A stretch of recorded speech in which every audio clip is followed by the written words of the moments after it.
मेहमान जुड़ रहे हैं। मिस्टर भरत शाह हमारे साथ जुड़ रहे हैं ASK रेमंड जेम्स से।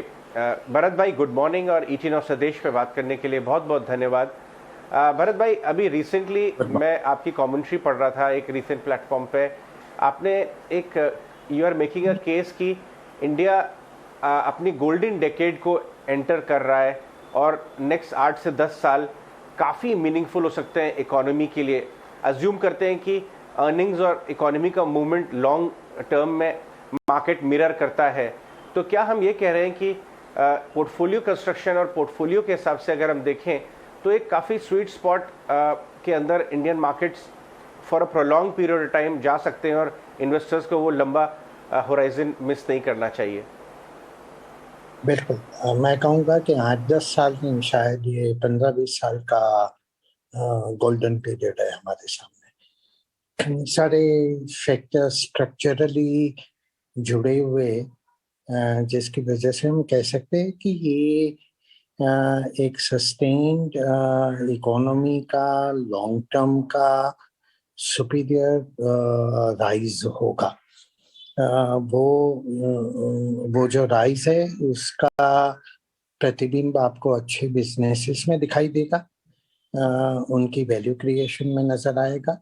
अच्छे एंटरप्रेन्योर्स और अच्छे मैनेजमेंट ये अपॉर्चुनिटी का पूरा लाभ ले पाएंगे और उनकी वैल्यूएशन और उनकी परफॉर्मेंस में वो नजर आएगा।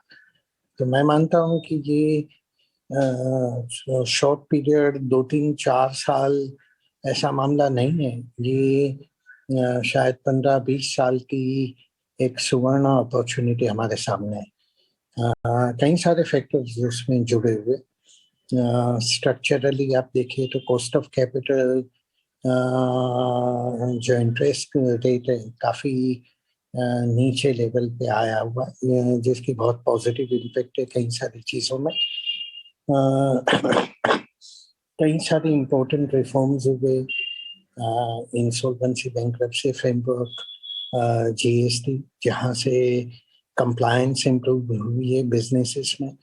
रियल एस्टेट रेगुलेशन एक की वजह से one of the biggest sectors of the country real estate, वहाँ ट्रांसफॉर्मेशन नजर आने लगा है कि over a period of time बहुत बड़े बदलाव हो गए उस सेक्टर में। आप बैंकों और दूसरे लेंडरों की बैलेंस शीट काफी हद तक साफ सफाई हो चुकी है। 2018 के एंड से लेके 2-3 साल में जो जिस तरीके से बैलेंस शीट साफ हुई है, वो एक बड़ा महत्व का बेस बनाता है। आप कॉर्पोरेट सेक्टर की डेट इक्विटी रेशियो भी मटेरियली डिक्लाइन हुआ है। एक तो बोरोइंग्स रीपे की है और उनकी नेटवर्थ बढ़ी है, कैश फ्लोज बढ़े हुए। इसके साथ साथ डिजिटाइजेशन जिस तरीके से हो रहा है, स्टार्टअप इकोसिस्टम में जो बहुत बड़ा रिवॉल्यूशन नजर आने लगा है, जिसकी इम्पैक्ट एंटरप्रेन्योरशिप पे है, इनोवेशन चेन पे है। PLI स्कीम की वजह से मैन्युफैक्चरिंग में एक नए सिरे की ऊर्जा और चेन डेवलप हो रही है, जो केवल इंडिया की मैन्युफैक्चरिंग के लिए नहीं, बट ग्लोबल कैपेसिटी क्रिएट करने की क्षमता रखता है। तो ये बहुत सारे फैक्टर्स हैं। पेमेंट, आप डिजिटल पेमेंट इकोसिस्टम देखें तो इंडिया आज विश्व स्तर में नंबर 1 स्थान पे है। तो फाइनेंशियल सिस्टम वहाँ जो ट्रांसफॉर्मेशनल रिवॉल्यूशन हो रहा है, तो ये बहुत सारे फैक्टर्स हम जब नज़र में रखते हो, जिस तरीके से ये पेंडेमिक के दरमियान बिजनेसेस एंड एंटरप्रेन्योर्स ने और इंडी पूरी पब्लिक ने जिस तरीके से रिस्पॉन्ड किया है, गवर्नमेंट ने अपना काम बहुत अच्छे से निभाया ये बड़ी चैलेंज के साथ डील करने के लिए। तो एक कंट्री की स्ट्रेंथ और कॉन्फिडेंस बढ़ावा देती है। मैं मानता हूँ ये भी बहुत महत्वपूर्ण फैक्टर है। कई सारी ऐसी चैलेंजेस से एक स्ट्रेंथ का जन्म होता है, और यही मुझे नजर आता है कि वो बदलाव हमें बिजनेसेस में, इकोनॉमी की परफॉर्मेंस में भी नजर आएगा। तो ये सभी फैक्टर्स को नजर में रख के मैं कहता हूँ कि ये केवल शॉर्ट पीरियड नहीं, बट शायद 15-20 साल तक sustain superior long term GDP की परफॉर्मेंस आएगी, ग्रोथ आएगी। उसकी उसकी प्रतिबिंब आपको अच्छे बिजनेसेस की परफॉर्मेंस में नजर आएगी, अच्छी मैनेजमेंट, अच्छे एंटरप्रेन्योर्स के लिए अभूतपूर्व अपॉर्चुनिटी है वैल्यू क्रिएशन के लिए, और patient and long term disciplined investors के लिए वेल्थ क्रिएशन का मैं मानता हूँ कि शायद ये अगला समय one of the most important defining periods रहेगा। राइट भरत भाई, मैं बहुत ज़्यादा टेम्प्ट हो रहा हूँ आपसे एक स्टॉक स्पेसिफिक क्वेश्चन पूछने के लिए, लेकिन मैं आपसे कंपनी के बाय सेल कॉल पे बात नहीं करूँगा। मैं उनके बिजनेस मॉडल जिस तरह से डेवलप हो रहा है, और वो बिजनेस स्पेस जो है, कंज्यूमर लेंडिंग का जो स्पेस है, उसके बारे में आपके ऑब्जर्वेशन चाहूँगा। और वो है बजाज फाइनेंस। सिर्फ रेफरेंस लेने के लिए, मुझे याद है कुछ समय पहले, 2-3 साल पहले, कोविड के दौरान एक कॉन कॉल हुआ था, और बजाज फाइनेंस के बहुत सारे लार्ज शेयर होल्डर्स थे। 1800 का भाव था और वो 10-12% गिरा था, क्योंकि उन्होंने कॉशियस कमेंट्री दी थी। उसके बाद से समय बहुत बदल गया, और अभी ओवरनाइट जब रिजल्ट्स आए तो उन्होंने काफ़ी सॉलिड कमेंट्री दी है, और कंज्यूमर लेंडिंग स्पेस में ग्रोथ की इंडिकेशन दी है। ये स्पेस जिस तरह से डेवलप हो रहा है, उस पर आपका क्या व्यू है? कंपेरेटिव सिनेरियो, पेटीएम और दूसरे भी आ रहे हैं कंज्यूमर लेंडिंग की स्पेस के बारे में, और बजाज एज ए ग्रुप जो इस बिजनेस को चला रहे, nothing to do with the stock. मैं मानता हूँ कि पूरी लेंडिंग स्पेस, कंज्यूमर लेंडिंग है, कमर्शियल लेंडिंग है, इंफ्रास्ट्रक्चर एंड कैपिटल फॉर्मेशन के लिए रिलेटेड इंडस्ट्रियल लेंडिंग है, ये तीनों जो महत्व के लेंडिंग के वर्टिकल्स है, मैं मानता हूँ कि एक नए सिरे से लॉन्ग टर्म की स्ट्रक्चरल ग्रोथ अपॉर्चुनिटी नजर आ रही है। कंज्यूमर लेंडिंग की बात करें तो India by nature society conservative है, और कंज्यूमर बोरोइंग भी वो हिसाब से काफी सीमित मात्रा में है। और जैसे इकोनॉमी की ग्रोथ होती है, और एस्पिरेशनल देश है, एस्पिरेशनल लोग है,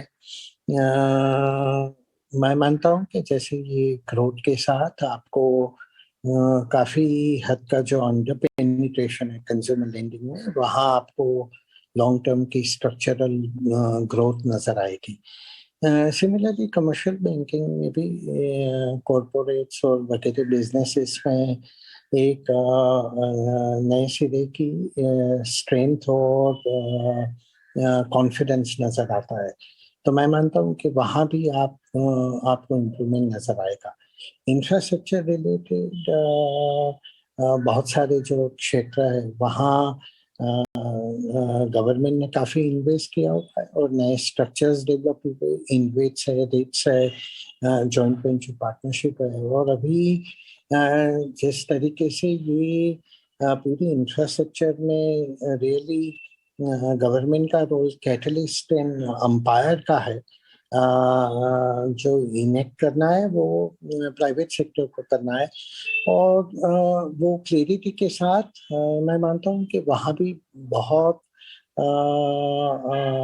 बड़ी मात्रा में और लंबे अरसे तक की इन्वेस्टमेंट्स आएगी, local capital as well as global capital, और हर किस्म की कैपिटल, चाहे वेंचर कैपिटल रहे, प्राइवेट इक्विटी रहे, पब्लिक मार्केट्स में रहे, फिक्स इनकम की बोरोइंग आएगी, इवन सोवरेन डेट के रिलेटेड कैपिटल, ये सभी कैपिटल इंडिया में क्षमता भी है बड़े मात्रा में कैपिटल एब्जॉर्ब करने की। India is one of the very few countries के जहां hundreds of billions of dollars of capital हर साल आ सके, और उसको अच्छे से एब्जॉर्ब करके उसमें नतीजे निकल सके।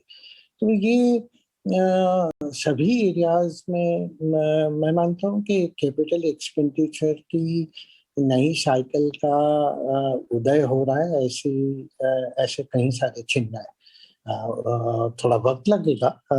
ऐसा नहीं है कि वो त्वरा से एकदम नजर में आने लगेगा, बट उसके चिन्ह, उसके फंडामेंटल बेस वो काफी क्लियर हद से नजर आने लगे। और वो फैक्टर यदि आप नजर में लेते हो तो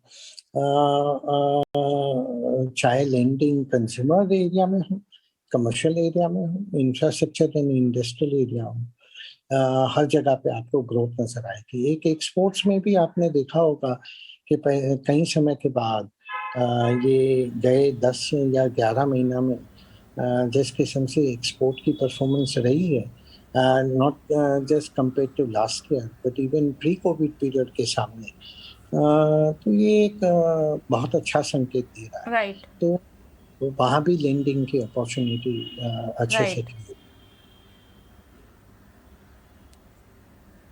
बिल्कुल Bharat ji, pleasure to have you on Swadesh. Priyanka here. आपसे एक चीज़ और समझना चाहेंगे, क्योंकि हम जानते हैं कि आप लॉन्ग टर्म नजरिया रखते हैं और बिग अपॉर्चुनिटीज़ मार्केट में कहाँ है फॉर अ लॉन्गर टाइम, इस पर नज़र होती है।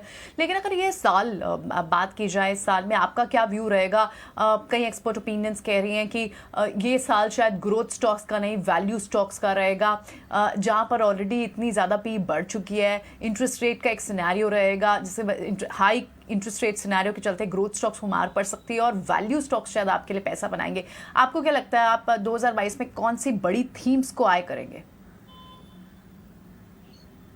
मैं 3-4 चीजें कहूँगा। एक तो एक साल का नजरिया रखना मैं मानता हूँ इन्वेस्टमेंट में गुनाह है। ऐसे शॉर्ट टर्म के फैक्टर्स पे कोई भी आप प्रेडिक्शन करना वो अच्छी बात नहीं है और आपके पोर्टफोलियो के लिए भी ठीक नहीं है। इन्वेस्टिंग लॉन्ग टर्म है, उसको लॉन्ग टर्म की तरह ही ट्रीट करना चाहिए। एक साल बहुत शॉर्ट होता है जिसके लिए कोई भी मीनिंगफुल प्रेडिक्शन देना। दूसरा, हमें कोई ट्रेंड या थीम पे के प्रभाव में नहीं बहना है। हमें जो बिजनेसेस में बड़े बनने की क्षमता है, लंबे अरसे की ग्रोथ की अपॉर्चुनिटी है, मैनेजमेंट में कैपेबिलिटी है और गवर्नेंस है जो ये ग्रोथ को अच्छे से कन्वर्ट कर पाए, बिजनेस में कैरेक्टर हो जहाँ से वैल्यू क्रिएट हो सके, और ये सभी को केवल ग्रोथ ऑफ अर्निंग्स नहीं बट क्वालिटी ऑफ ग्रोथ भी सुपीरियर और साफ सुथरी होनी चाहिए। ये सब फैक्टर जब मिलेंगे तो ऐसे बिजनेस में वैल्यू क्रिएट होगी और उसकी वैल्यू का अंदाज हम ले सकते हैं। तो डिसिप्लिन से, मार्जिन ऑफ सेफ्टी से खरीदने में वहां से लॉन्ग टर्म की कंपाउंडेड रिटर्न मिलेगी। तो ये कोई सेक्टर या थीम में बहने वाली बात नहीं है। ये हार्डवर्क है। हर स्टॉक के लिए, हर चीज के लिए मेहनत करके हमें समझना है और जहां वो बिजनेसेस में वो लॉन्ग टर्म का सुयोग नजर आता है वहां हमें इन्वेस्ट करना है। तो ये शॉर्ट टर्म की थिंकिंग या कोई ट्रेंड के बेसिस पे इन्वेस्टिंग, ये सब चीजों में मैं मानता हूँ कि कोई मुझे श्रद्धा नहीं है और न मैं मानता हूँ कि उससे इन्वेस्टिंग आपकी अच्छी हो सकती। जैसे मैंने बताया, मुझे लॉन्ग टर्म नजर आता है कि शिस्त वाले इन्वेस्टर्स, डिसिप्लिन्ड इन्वेस्टर्स, बहुत बड़ी अपॉर्चुनिटी।